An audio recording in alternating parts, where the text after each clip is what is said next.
증거입니다.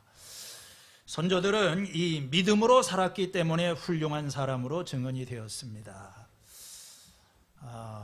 믿음은 바라는 것들의 실상이다, 확신이다. 이 바라는 것이라고 하는 것은 소망인데, 우리의 이 소망이 헛되지 않다고 하는 것을 어떻게 알 수 있나? 믿음을 통해서. 그래서 이 믿음은 바라는 것들이 실제로 나타나게 한다. 믿음은 바라는 것들이 마침내 실체로 주어지리라는 것에 대한 확신이다. 이런 말로 제가 설명을 드렸습니다. 믿음은 보이지 않는 것들의 증거다. 보이지 않는 것들. 하나님도 보이지 않고 미래도 보이지 않습니다. 이 눈으로 보이지 않는 것이 실제한다고 하는 것을 우리가 어떻게 알 수 있는가? 믿음의 눈으로 우리는 그것을 보는 거예요. 믿음이라고 하는 것은 우리의 감각으로는 포착할 수 없는 어떤 더 높은 이 차원의 실제를 볼 수 있도록 해주는 그런 증거가 된다. 그런 말씀을 드렸습니다. 히브리서 11장에 나타나는 믿음의 가장 중요한 특징은, 이 히브리서 11장이 말하는 믿음은 기본적으로 보이지 않는 것에 대한 그런 믿음입니다.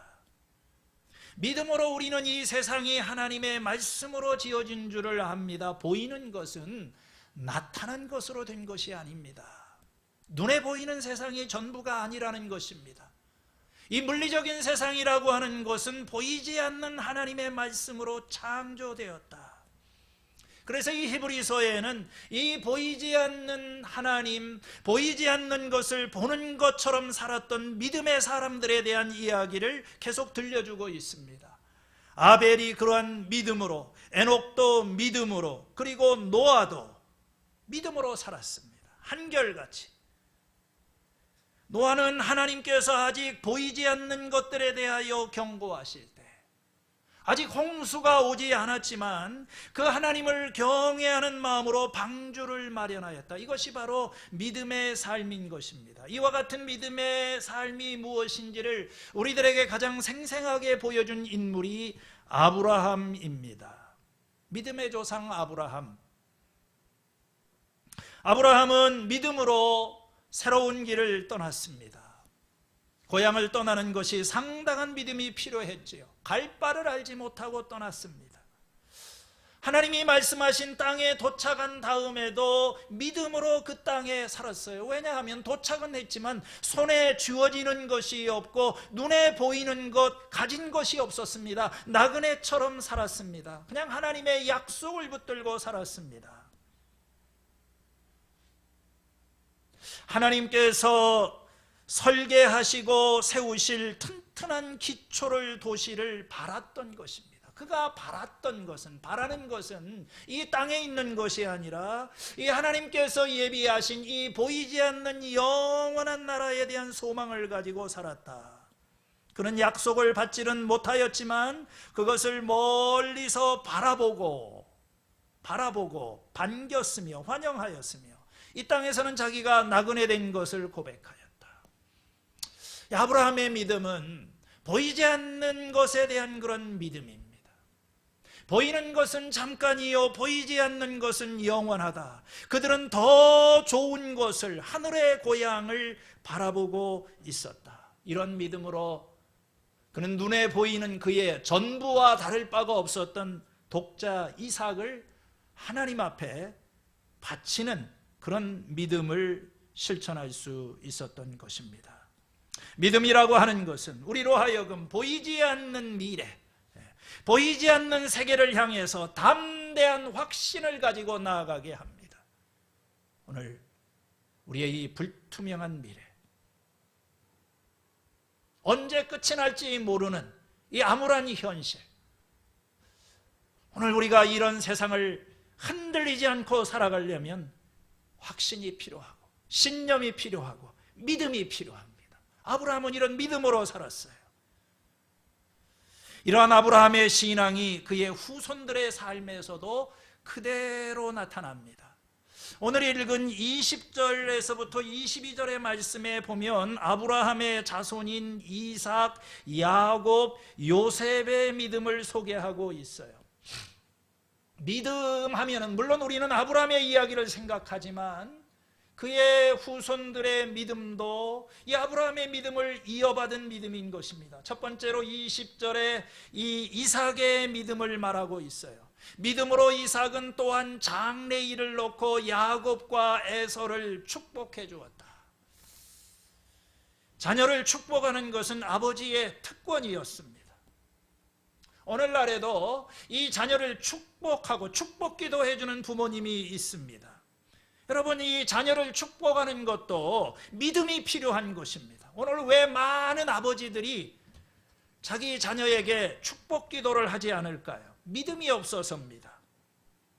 자기가 기도한 것이, 축복한 것이 이루어질 것이다 하는 그런 믿음이 없기 때문에 축복하지 않아요. 너를 축복하는 자는 내가 축복하고 너를 저주하는 자는 저주할 것이다. 말에는 능력이 있는 거예요. 우리가 누군가를 축복하게 되면 그 축복이 이루어집니다.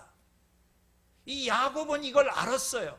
그렇기 때문에 어떻게 해서든지 자기 아버지 형에게 돌아갈 그 축복을 자기가 가로채려고 했던 것은 뭐냐면 축복의 능력을 믿었기 때문입니다. 야곱은요, 무엇을 가지고 축복했습니까? 장래의 일을 놓고 미래에 대해서, 이 아브라함처럼 이 이삭의 믿음도 아직 보이지 않는 것, 아직 손에 잡히지 않는 이 장래를 내다보고 하나님께서 이 아브라함에 주신 축복이, 약속이 이루어질 것을 미리 내다보고 이 장래일을 놓고 믿음으로 축복을 하였던 것입니다. 두 번째 21절에는 야곱의 믿음을 소개합니다. 야곱은 죽을 때의 믿음으로 요셉의 아들들을 하나하나씩 축복해 주고 그의 지팡이를 짚고 서서 하나님께 경배를 드립니다. 야곱도 역시 아버지처럼 자기가 죽을 때에 축복을 하였어요, 후손에게. 그런데 여기서는 자기 아들이 아니라 이제 손자들을 데려다 놓고 요셉의 두 아들 므낫세와 에브라임에게 축복을 합니다. 죽기 전에 이리 오너라, 내가 너희를 축복하겠다. 이 야곱은요, 축복의 능력을 알고 있었던 사람이에요. 그래서 자기가 젊었을 때는 아버지의 축복을 받기 위해서 그렇게 노력을 하였고, 이제 나이 많아 죽기 전에 자기 아들 12아들들을 하나하나 축복하기도 하고, 특별히 요셉의 두 아들을 데려다가 이렇게 믿음으로 축복을 하는 것입니다. 죽는 순간에 하나님을 경배하였다. 믿음의 사람들에게 죽음이라고 하는 것은 끝이 아닙니다. 믿음의 사람들은 아직 보이지 않는 것, 영원한 세계를 바라보고 살아갑니다. 자신의 죽음은 하나님의 약속이 자손들을 통해 성취되어 가는 새로운 시작을 의미할 뿐입니다. 그래서 야곱은 죽음의 순간에도 자기에게 주어진 하나님의 약속에 근거해서 믿음으로 자손들을 축복을 했고, 그 자손들을 통해서 약속을 이루어 가실 하나님께 경배를 드렸던 거예요. 요셉도 마찬가지입니다. 22절에 믿음으로 요셉은 죽을 때에 이스라엘 자손들이 이집트에서 나갈 일을 언급하고 자기 뼈를 어떻게 할지를 지시하였다. 지금 이삭과 야곱과 요셉의 경우가 다 공통점이 있죠. 이 사람들의 믿음은 죽을 때가 되어서 죽음이 가까워오는 자리에서 빛을 발하는 것입니다. 자녀들을 축복하였어요. 요셉의 경우에는 자기가 죽을 때가 되었을 때에 그 사람들에게 이제 이집트를 나갈 일, 출애굽에 대해서 언급을 하고 자기 뼈를 어떻게 할지를 지시하였다. 먼 미래를 내다보고 있는 거예요. 무려 한 400년이나 이제 지나야지만 이제 다가오게 될 수백 년 후에 출애굽이 있을 것이다. 여러분, 출애굽을 말하는 것은요, 굉장히 믿음이 필요합니다. 그건 아직 눈에 보이지 않고 다가오지 않은 그런 것입니다. 소망의 영역에 속하는 거예요. 요셉은 출애굽을 경험했기 때문에 그걸 말하는 게 아니라 그게 하나님의 약속, 내가 아브라함에게 말씀하신 대로 너의 후손을 이 땅에서 이끌어낼 것이다. 요셉은요, 그 보이지 않는 것을 보았어요. 보고 있는 겁니다. 그가 바라는 것이 이루어질 것을 믿었던 것입니다. 그래서 그때가 되게 되면 내 뼈를 가나안 땅으로 가서 거기에다가 장례를 치르도록 해라. 자기 고향이 애굽이 아니라는 것을 알았어요. 그는 더 좋은 본향을 사모하고 있었습니다. 아브라함처럼. 우리는 여기에서 이 아브라함의 믿음이 자녀들에게 아름답게 계승되고 있는 것을 보게 됩니다. 참 얼마나 아름답습니까? 아브라함의 믿음이 이삭에게, 이삭의 믿음이 야곱에게, 야곱의 믿음이 요셉에게 전수가 되고 있는 거예요. 그 믿음은 보이지 않는 것에 대한 그런 믿음입니다. 이 공통점이, 여기 나타난 세 사람은 전부 다 그 하나님의 약속에 들어가지 못한 상태로 죽었다는 것입니다. 약속은 받았어요. 그렇지만 그 약속이 이루어지는 것을 경험하지 못했습니다. 땅의 약속을 받았지만, 큰 민족이 될 것이라는 약속을 받았지만, 이삭은 여전히 나그네 신분을 벗어나지 못한 상태로 죽었습니다. 야곱은 가나안 땅이 아니라 저 에집트에 내려가서 유랑 생활을 하다가 그도 죽었습니다. 요셉은 성공은 했지만 이방 땅에서 이방인으로서 거둔 그런 성공이었습니다. 그러나 그들은 믿었어요. 하나님의 약속을 믿었습니다. 아브라함에게 주셨던 그 약속, 땅에 있는 모든 족속들이 너를 통하여 복을 받을 것이다. 내가 밟는 그 땅을 너희에게 줄 것이다. 그런 약속에 대한 소망이 있고 그 소망 가운데 죽었습니다. 같은 생각을 했어요. 하나님의 약속은 참되다. 하나님의 약속은 깨트려지지가 않는다. 비록 내 살아있는 동안에 내가 그것의 성취를 보지 못하고 그 약속이 실현되기 전에 죽음이 찾아올지 모르지만 나는 그 약속이 반드시 이루어지리라고 하는 것을 믿는다. 나의 소망이 실현되지 않을지, 내 당대에 실현되지 않을지는 모르지만 나는 그 후손들에 대해서 그것이 이루어지도록 앞당기는 그 역할을 하고 있고 연결고리 역할을 하고 있는 것이다. 괜찮아요. 하나님의 약속이 내 당대에서 다 이루어지지 않아도 이 약속은 반드시 이루어진다는 것입니다. 여러분, 이 족장들의 믿음은, 아브라함의 믿음은요, 멀리 보이지 않는 것을 보면서 살아갔습니다. 당장 이루어지지 않았지만 이루어진 것을 이렇게 믿음의 실상을 경험하면서 살았던 거예요. 나이가 들면 이런 믿음이 생긴다면 참 감사한 일인 것 같아요. 사람이 나이가 들게 되면 노안이 생기고, 노안이라고 하는 것은 멀리 있는 것은 잘 보이는데 가까이 있는 것은 잘 안 보이는 거예요. 참 희한하죠. 기억력도 그래요. 나이가 점점 들게 되면은 요즘 최근에 있었던 일은 기억이 안 나고 옛날 어렸을 때 일들만 그렇게 기억이 난다고 합니다. 나이가 들어가는데도 눈앞에 보이는 것이 전부예요. 그저 보이는 것에 의해서 울고, 보이는 것에 의해서 울고, 보이는 것이 세상의 전부인 것처럼 바둥바둥하다가 죽어가는 삶은 참 불행한 삶입니다. 그런데 이 아브라함, 이삭, 야곱, 요셉, 이 사람들은요 다 멀리, 아직 손에 잡히지 않는 미래지만 보이지 않는 것들에 대한 확신을 가지고 이렇게 살아가는 그런 믿음이 있었다는 거예요. 오늘 이런 믿음의 확신이 여러분들에게도 함께 하시기를 주님의 이름으로 축원을 드립니다. 아브라함의 믿음. 이 히브리서 11장에서 아브라함 다음으로 중요하게 다루어지는 사람이 모세라고 하는 그런 인물입니다. 여기 여러 명의 믿음의 영웅들이 나오지만 그 11장에서 아브라함과 모세에게 가장 많은 지면이 할애가 되고 있어요. 모세가 아브라함처럼 핵심 인물로, 믿음의 핵심적인 인물로 여기 등장을 합니다. 이 아브라함의 경우에도 7번에 걸쳐서 믿음으로 본인 자신에게는 4번을 사용하고 또 그의 후손과 관련해서 4번, 이 모세의 경우에도 7번을 믿음으로라고 하는 말이 등장을 합니다. 믿음으로, 믿음으로, 믿음으로, 믿음으로. 그리고 나머지 세 번은 또 이 모세 이후에 이루어진 일에 이 믿음을 언급하고 있어요. 그러니까 오늘 23절 이하의 말씀은 모세의 생애를 믿음이라고 하는 관점에서 이 단계적으로 나누어 설명을 하고 있는 것입니다. 모세의 생애가 이 출애굽기에서부터 신명기 끝날 때까지 긴 이야기 있죠. 그러나 믿음의 관점에서 모세의 생애를 하이라이트가 될 수 있는 한 네 가지 정도의 순간에 초점을 맞춥니다. 먼저 23절의 말씀은 모세의 부모의 믿음, 출생 시에 이 부모의 믿음에 초점을 맞춥니다. 모세가 태어났을 때에 믿음으로 그 부모는 석 달 동안 아기를 숨겨두었습니다. 무슨 일이 있었던 걸까요? 요셉이 죽은 후에 한참의 세월이 흘러서 이스라엘 백성들은 이집트 땅에서 비참한 노예의 신세가 되었습니다. 그들의 수가 많아지는 것을 두려워한 이집트 왕은 이 히브리 사람들의 남자아이가 태어나면 이 아이를 죽여라.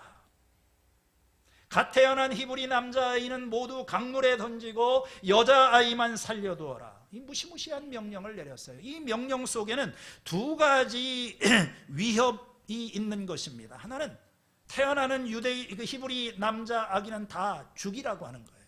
그게 1차적인 명령입니다. 그러나 여기에서 또 암시적으로 주어지는 명령은 만일 그 부모가 태어난 남자 아기를 살려두면은 왕의 법을 어기는 것이 되고 그때에는 그 부모가 목숨을 잃을 것이다. 두 가지 선택이 있는 겁니다. 태어난 아기를 죽여서 자기를 살리든지 아이를 살리기 위해서 자기 생명을 무릅쓰든지. 이런 상황에서 모세의 부모는 바로의 명령을 두려워하지 않고 남몰래 아이를 석 달 동안이나 숨겨두었다고 이야기를 합니다. 정말 쉽지 않은 일이죠.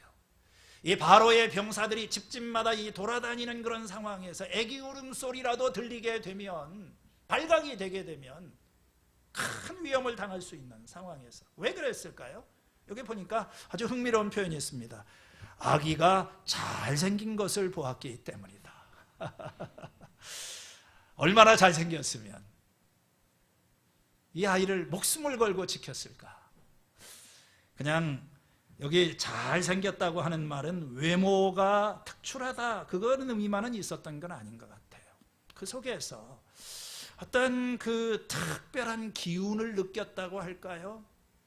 뭔가 이 하나님께서 이 아이에게 하실 일에 대한 어떤 그것이 직감적으로 뭔가 아이가 느껴지는 뭐가 있었겠죠. 아니면은 예수님 태어날 때 천사가 와서 미리 얘기를 한 것처럼 이 아이의 미래에 대해서 어떤 하나님으로부터 주어진 말씀이 있었는지도 모르겠어요. 그래서 이 모세의 부모는 아이를 살리기로 결심했습니다. 이 부모의 선택이, 부모의 결정이 모세의 삶에 굉장히 결정적인 역할을 하는 것입니다. 이 아이를 살려야 되겠다 하는 그런 확고한 결심이 없었다면 모세는 세상에 태어나지 않았을 것이고, 모세가 존재하지 않았다면 이스라엘의 역사도 많이 달라졌을 것입니다. 쉬운 결정이 아니죠. 죽음을 무릅쓴 그런 결정이었을 것입니다. 여러분 아세요? 부모의 선택이 자식의 미래를 결정하는 것입니다. 아이를 낳는 것도 이 부모의 선택입니다. 믿음이 없으면 자식을 낳을 수가 없어요. 이거 낳아야 되나 말아야 되나. 요즘에는 이 낙태를 가지고 고민도 요새는 또 안 하는 것 같아요. 그냥 원하지 않는 아기가 생기면은 이 아이를 그냥 생각도 하지 않고 없애버리려고 하는 그런 부모가 많지. 이놈을 이거 살려, 이놈을 죽여. 여러분 부모의 선택이 자식의 미래를 결정하는 거예요. 이 아이가 나중에 커서 나라를 구하는 사람이 될지, 이 아이가 우리 가정을 구하는 사람이 될지 그걸 어떻게 압니까? 어떻게 아세요? 부모의 결정이 굉장히 중요해요. 믿음이 없으면 아이를 낳을 수가 없어요. 요즘 사람들 아이 안 낳잖아요. 믿음이 없어서 그런 겁니다. 어떻게 먹여 살려요? 아이의 장래를 어떻게 책임집니까? 저는 믿음이 있어서 아이를 4명 낳은 게 아니라 어쩌다 보니까 태어났어요. 그냥 태어난 아이를 그냥 잘해주리라고 믿었습니다. 막내가 태어나니까 이 아이가 우리 집에 부를 가져다 줬어요. 재물을 가져다 줬어요. 얼마나 감사한지 모르겠어요. 부모의 선택이 자식의 미래를 결정합니다. 아이를 키우는 것도 믿음이 필요해요. 모세의 부모는 선택했습니다. 아이를 지키기로 결정했어요.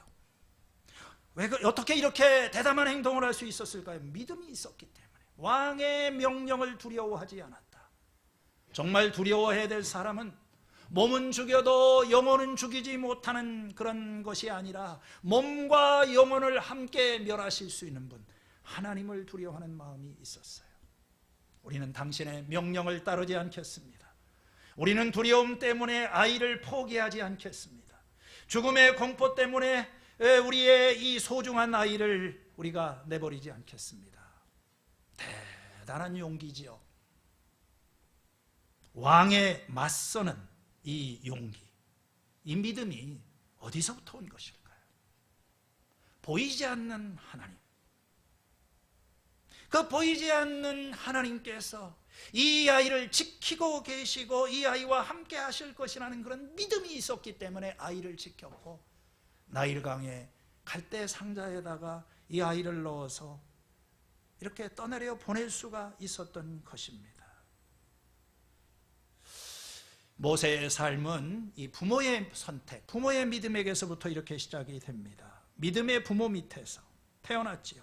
좋은 부모는 자식들에게 든든한 버팀목과 울타리가 됩니다. 훌륭한 믿음을 가진 부모 밑에서 자란 아이들은 그렇지 않은 부모들보다 안정된 믿음의 복을 누릴 수가 있습니다. 그러나 자녀들이 언제까지나 부모의 그늘 아래 있을 수는 없는 노릇인 것입니다. 어렸을 때는 부모의 신앙을 지켜보고 부모의 도움에 의존하지만 장성하게 되면은 스스로 믿음의 길을 선택하게 됩니다. 그래서 24절에서 28절까지는 이제 모세 자신의 믿음에 대해서 말을 하는 것입니다. 모세는 믿음의 가정에서 태어났을 뿐만 아니라 그 자신이 믿음의 삶을 살았던 것입니다.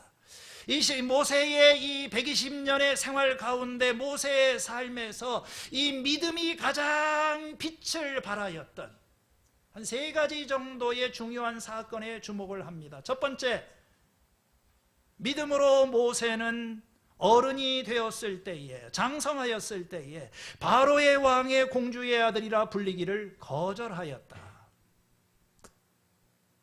철이 들고 장성하게 된 모세가 직면하게 된 첫 번째 문제는 정체성에 관한 거예요.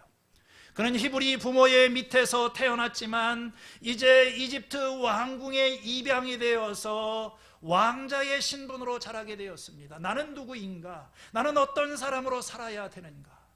그는 남들이 누리지 못하는 엄청난 바로의 딸이라고 하는, 바로의 딸의 아들이라고 하는 특권적인 지위, 그 당시로서는 부와 명예와 권세를 다 가지고 있는, 심지어는 잘하면은 이집트의 어떤 왕이 될 수도 있는 그런 자리에 있었지만 그는 그 특권을 거부하였다.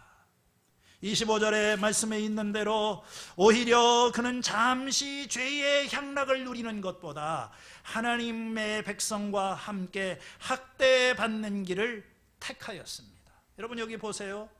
24절에는 그가 그 특권을 거절하였고, 이제 25절에 가면은 그는 하나님의 고난의 길을, 백성들과 함께 고난받는 길을 선택하였다고 그랬습니다. 여러분 이것은 모세 자신의 선택이었어요. 그 믿음은 선택이었습니다. 어떤 통제불능의 상황 속에서 어쩔 수 없이 그런 길을 걸어간 것이 아니라 스스로, 모세에게는 어떤 이 두 가지 길이 있었던 둘 중에 하나를 선택해야 되는 거예요. 왕자의 신분을 유지하면서 좀 달콤하지만 그러나 죄악에 물든 그 삶을 그냥 유지할 것인지, 아니면 자신의 신분을 당당히 밝히고 자기 동족 백성, 히브리 백성들과 함께 고난을 당하든지, 그냥 이기적으로 왕궁에 머물면서 어떤 특권을 누리는 위치에 있을 것인지, 노예 상태에 있는 이스라엘 백성들과 함께 할 것인지, 참 이거 쉽지 않은 그런 결정이죠. 쉽지 않은 결정이죠. 어느 한쪽을 선택해야만 됩니다. 이집트 사람의 신분을, 왕자의 신분을 가지면서 히브리 사람들과 하나 되는 삶을 살아갈 수는 없어요. 그래서 모세는 포기한 겁니다. 왕자의 신분을 포기하고 자기 백성과 고난받는 길을 선택했다. 이건 아마도 출애굽기 2장에 나오는 그 모세가 이제 장성하여서 밖에 나가니까 자기 동족들 히브리 사람들이 싸움하고 있는 거 보고 그걸 말리려고 개입을 하였다가 이집트 사람 한 명을 죽이게 되고, 그것이 발각이 되어서 그는 마침내 미디안으로 망명하게 되었던 그 사건과도 관련이 있는 것 같아요.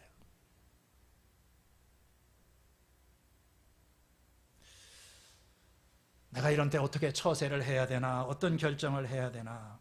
물론 내가 왕자의 신분을 유지하게 되면 오히려 자기 동족을 더 실질적으로 도울 수 있는 것이 되는지도 몰라요.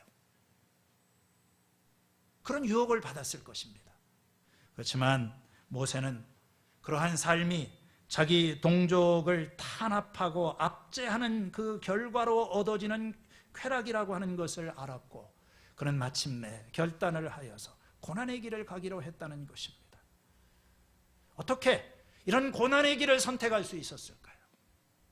어떻게 그 좋은 자리, 그 탄대로의 여러분 직장에서나 우리의 삶에서 참 보장된 그 자리를 보려고 어떻게 그냥 후를 털고 새로운 길을 갈 수 있었을까요? 26절에서 모세는 그리스도를 위하여 받는 모욕을 이집트의 재물보다 더 값진 것으로 여겼습니다. 이 값진 것으로 여겼다. 이 가치관의 문제지요. 가치관의 문제. 무엇이 더 중요한가?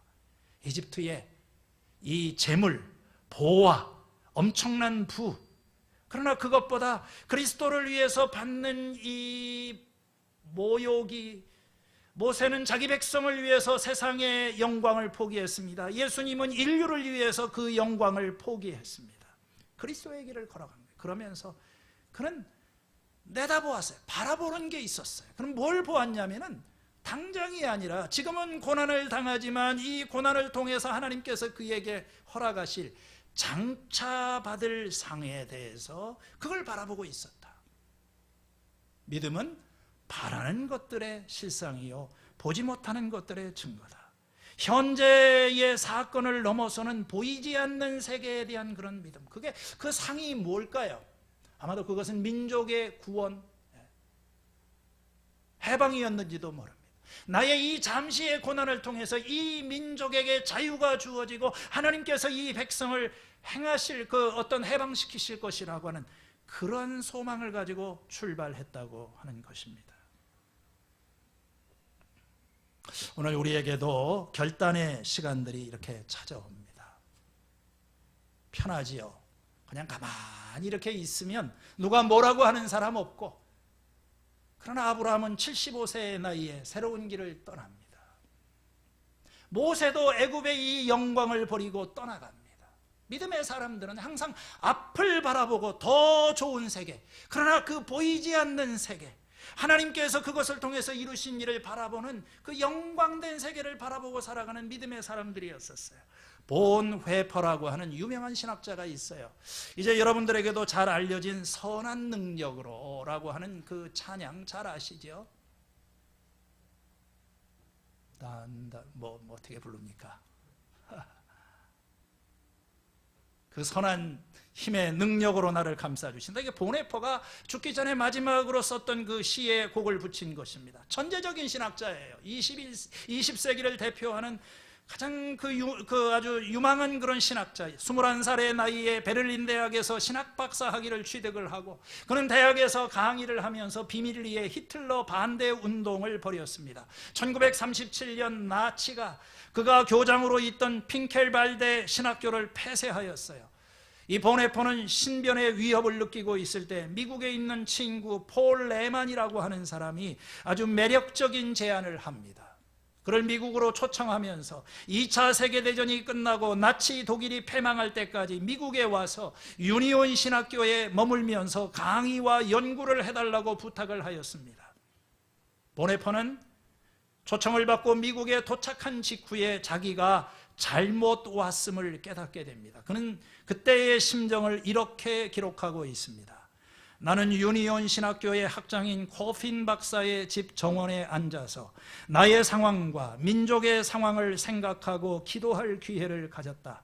그리고 그때 나를 향한 하나님의 뜻은 분명해졌다. 미국에 온 것은 잘못된 결정이었다. 우리 민족이 순환을 당하고 있는 이때에 나는 독일의 그리스도인과 운명을 함께 해야 한다. 만일 이때에 나의 백성과 함께 고난을 받지 않는다면 전쟁이 끝난 후 나는 독일의 재건에 참여할 권리를 가질 수 없을 것이다. 독일로 돌아온 본 회포는 히틀러 암살에 가담을 하다가 1943년 게슈타포에 의해서 체포를 당하고 교도소에 수감이 됩니다. 그리고 1945년 4월 9일 종전을 불과 한 달 앞에 두고 교수형을 받습니다. 그의 나이 39살입니다.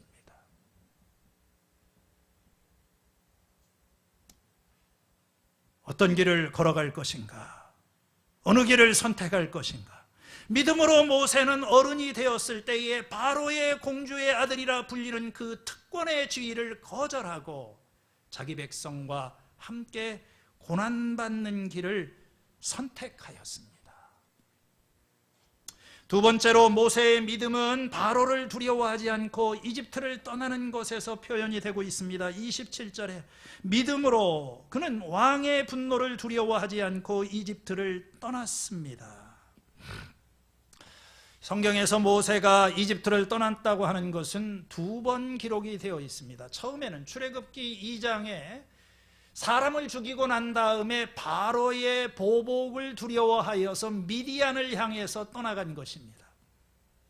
두 번째는 그가 이제 미디안 생활을 마치고 이제 그 애굽에 다시 돌아와서 백성들을 이끌고 그들과 함께 이제 바로의 위협에도 불구하고 백성을 이끌고 광야를 향해서 떠나간 그런 일입니다. 둘 중에 지금 여기에서 이 모세가 이집트를 떠났다고 하는 것이 어떤 것을 가리키는가? 어떤 사람들은 이게 출애굽을 가리킨다고 보는 사람도 있지만 어떤 전체적인 맥락을 생각하면 또 이 처음에 자기가 젊었을 때 사람을 죽이고 그 미디안으로 떠나갔던 일을 말한다고 보는 것도 굉장히 자연스럽게 느껴집니다. 그것이 어떠한 것이든지 간에 모세는 바로의 분노를 두려워하지 않고 떠났다고 이야기를 하였습니다. 두려워하지 않았다. 출애굽기 2장에서는 두려워서 떠났다, 물론 이렇게 얘기를 하는데 그 두려움이라고 하는 것은 사실은 진짜는 어떤 용기 있는 그런 행동이었었어요. 모세가 선택할 수 있는 것은 한 가지는 왕의 분노, 보복이 두려워서 애굽에 남는 것이었고, 그러나 모세는 왕을 두려워하지 않았어요. 그래서 떠났습니다. 모세의 부모가 마찬가지예요. 모세의 부모도 이 바로를 두려워하지 않고 아이를 숨겨두었다. 마찬가지로 이 모세도 자기 부모처럼 바로를 두려워하지 않았기 때문에 그는 이 에집트를 떠나갈 수가 있었다는 거예요. 이 떠날 수 있는 그런 용기. 여러분, 많은 사람들이 두려워서 못 떠나는 거예요. 이 지긋지긋한 애굽 생활, 어떻게 좀 벗어나고 싶은데 미래에 대한 두려움, 보이지 않는 것에 대한 어떤 두려움, 그런 두려움 때문에 떠나지 못합니다. 모세는 어떻게 이 두려움을 극복할 수 있었을까요?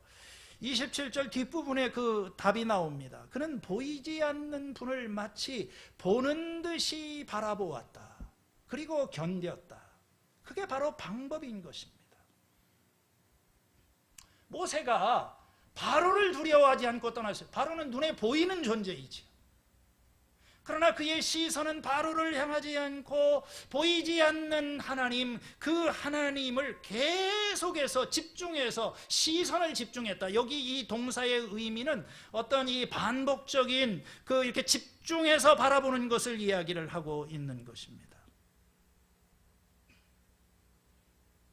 최고 권력자인 바로의 위협에도 불구하고 이집트를 떠날 수 있었던 것은 보이지 않는 하나님을 볼 수 있기 때문에 그렇다는 거예요. 여러분 두렵습니까? 저도 참 두려워요. 저는 목장할 때도 얘기하지만 한 번씩 그냥 망할 것 같은 이런 생각이 한 번씩 찾아옵니다. 사람을 바라보고 있으면, 환경을 바라보면, 바로를 쳐다보면 될 일이 없는 것 같아요. 두려움이 온통 나를 감싸는, 나를 휩싸는 날에 나는 주님을 의지합니다. 주님을 바라봅니다. 시편 16편 8절과 9절에 내가 여호와를 항상 내 앞에 모심이여 그가 나의 오른쪽에 계심으로 내가 흔들리지 않습니다. 여러분 불안하지요? 아이 키울 때 불안하고, 직장 생활하면서 미래가 불안하고 힘들지요. 오늘 모세는 두려워하지 않았어요. 보이지 않는 하나님을 보는 그런 믿음이 있었기 때문에. 믿음은 바라는 것들의 실상이요 보이지 않는 것들의 증거니라. 세 번째로 모세는 믿음으로 유월절 양을 잡아서 피를 뿌리는 의식을 행하였다. 28절에 믿음으로 모세는 유월절과 피 뿌리는 의식을 행하여서 모든 맏아들 및 맏배를 멸하는 이가 그들을 건드리지 않게 하였습니다. 출애굽을 할 때 그 열재앙, 마지막 재앙에 있었던 장자의 죽음, 그 사건을 이야기를 하고 있는 거예요. 하나님께서 이제 바로를 굴복시키기 위해서 죽음의 천사를 보내면서 에집트에 있는 모든 것들이 집집마다 사람이든지 짐승이든지 초태생들은, 처음에 태어난 것은, 장자는 다 죽을 것이다. 그러나 모세에게 말씀하십니다. 양을 잡아라. 그리고 그 피를 문설주 위에다가 바르도록 하여라. 좌우 인방에다가 바르도록 하여라. 그 피가 있는 곳에는 내가 그냥 넘어갈 것이다. 유월, 그냥 넘어간다. 패스오버, 유월절이라는 것이 여기서 시작이 된 것입니다. 아직 오지 않은 이 죽음의 재난에 대해서 모세는 그걸 믿었어요. 하나님이 말씀하신 그대로 될 것을 믿었습니다. 그래서 그는 양을 잡았고 이 양의 피를 바르면은 구원을 받을 것이라고 하는 것을 믿었습니다. 그래서 유월절 의식을 제정한 거예요. 사실 우리가 죽음을 피하기 위해서 문설주 위에다가 피를 뿌리는 행동은 너무 비이성적인 행동입니다. 아니 죽음이 다가오는데 지금 무슨 짓을 하고 있는 거예요?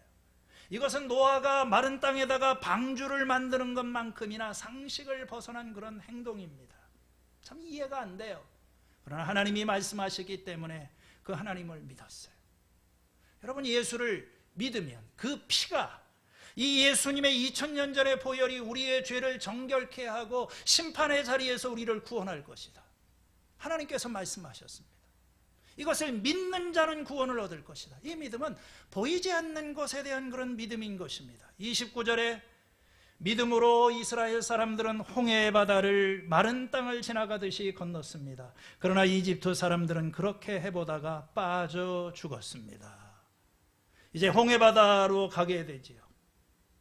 홍해 바다 앞에서 이스라엘 사람들은 또다시 아주 지극히 비정상적인 하나님의 명령을 듣게 됩니다. 바다가 갈라지게 될 것이고 갈라진 바위로 너희들은 지나가라 하는 그런 명령입니다. 이스라엘 백성들은요 이걸 보고 믿어지지가 않았어요. 아니 지금 눈앞에 바다가 가로막고 뒤에서는 이 바로의 군대가 쫓아오는데 하나님을 원망하고 모세를 원망하고 우왕좌왕하는 그 순간에 모세는 그 믿음으로 하나님 말씀대로 지팡이를 딱 이렇게 들고 바다를 가리켰습니다. 바다가 갈라졌어요. 모세가 아마 그들을 향해서 이제 저기를 지나가라, 바다가 갈라지는 걸 보고서도 아마 겁나는 사람들이 많았을 거예요. 저거 들어가야 되나, 굉장히 두려웠을 거예요.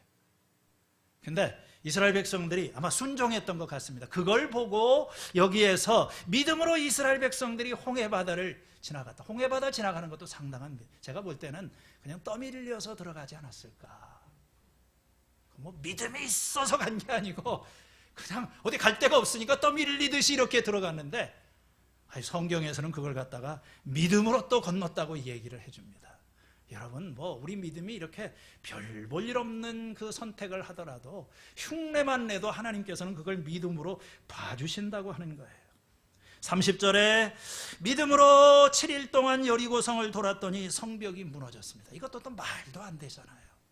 아니, 어떻게 전쟁을 하면서 이 난공불락의 성을 화살 하나 쏘지 아니하고 공격 한번 하지 아니하고 성을 7일 동안 빙빙 돌기만 하면은 이 성이 무너질 것이다. 굉장히 비합리적이고 비상식적인 그런 것입니다. 그러나 하나님이 하라고 하니까, 여기서 믿음이라고 하는 것은 순종하는 거예요. 순종의 모험이 필요한 겁니다. 하나님의 능력을 경험하려고 하면. 여러분, 하나님 하시는 일이 이해가 안 되지요. 어떻게 우리가 하나님 하시는 일을 다 할 수가 있겠습니까? 그러나 그 약속이 현실적으로 아무리 불가능해 보이더라도 그분의 말씀을 확실한 보증으로 받아들이고 그 명령에 순종할 때 기적이 일어난다는 것입니다. 라합도 마찬가지예요. 정탐꾼들이 그에게 다가왔을 때 그는 보이지 않는 하나님을 보는 것처럼 믿었습니다. 그래서 정탐꾼을 숨겨주고 그 일을 통하여 그는 구원을 받게 됩니다.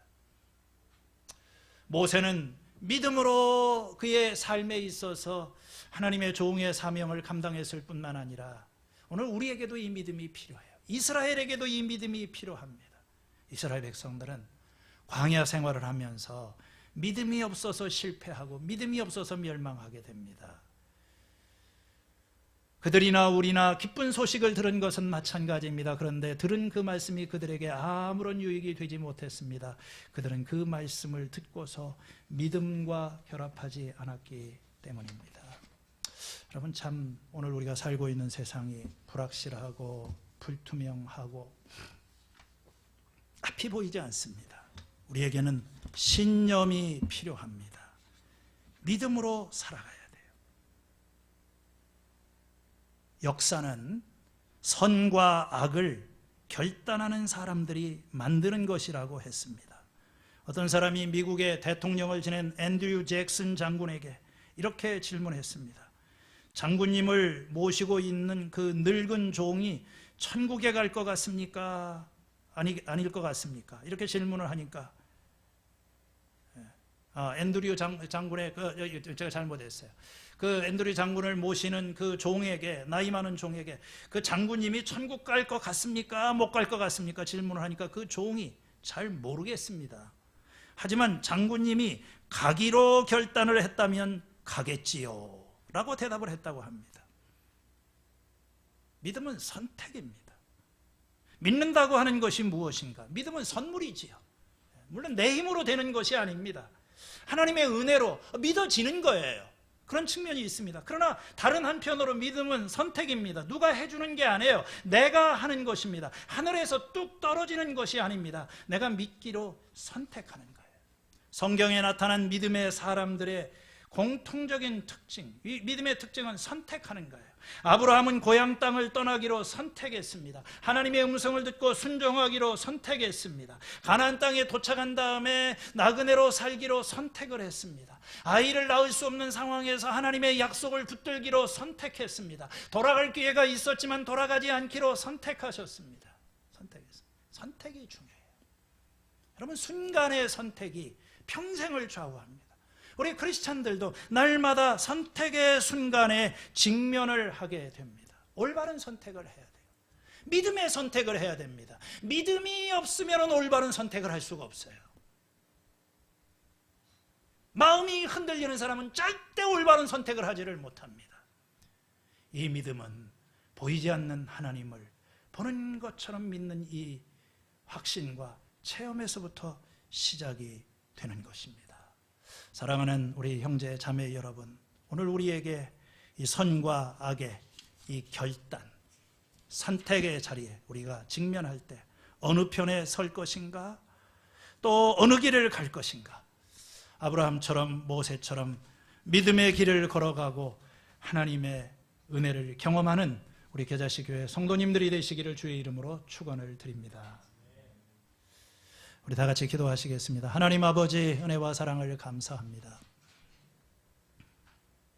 신념이 없으면 이 길을 걸어갈 수 없습니다. 신앙의 길도 걸어갈 수 없고 하나님의 자녀의 삶을 살 수도 없습니다. 주여, 우리들에게 믿음을 더하여 주시옵소서.